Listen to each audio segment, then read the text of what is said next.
बर्फ से ढके एक छोटे से गांव में 3 भाई रहते थे, अफ़ान, रयान और हमदान। एक दिन उन्होंने फैसला किया कि वो बर्फानी जंगल की सैर के लिए निकलेंगे।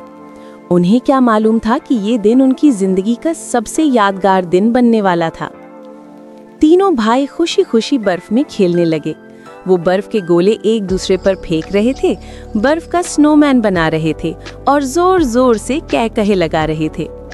खेलते खेलते उन्हें पता ही न चला कि वो जंगल के अंदर गहराई तक पहुंच गए हैं।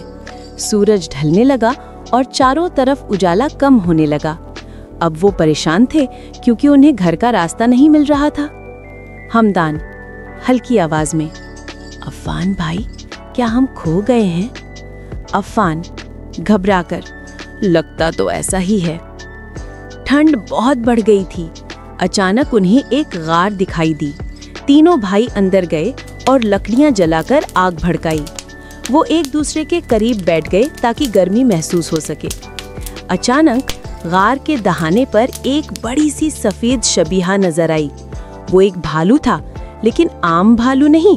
वो बोल रहा था, भालू नर्म लहजे में, डरने की जरूरत नहीं छोटे दोस्तों, मैं तुम्हें नुकसान नहीं पहुंचाऊंगा। क्या तुम घर का रास्ता भूल गए हो? रयान हैरत से, अरे ये भालू तो बात कर रहा है। भालू ने मुस्कुराकर कहा, मेरे साथ आओ, मैं तुम्हें तुम्हारे घर का रास्ता दिखाता हूँ। तीनों भाई उसके पीछे चलने लगे। बर्फानी रास्ते अब महफूज लग रहे थे क्योंकि उनके साथ एक नया दोस्त था।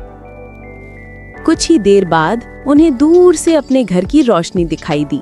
उनकी माँ दरवाजे पर खड़ी उनका इंतजार कर रही थी। तीनों भाई दौड़ते हुए उससे लिपट गए।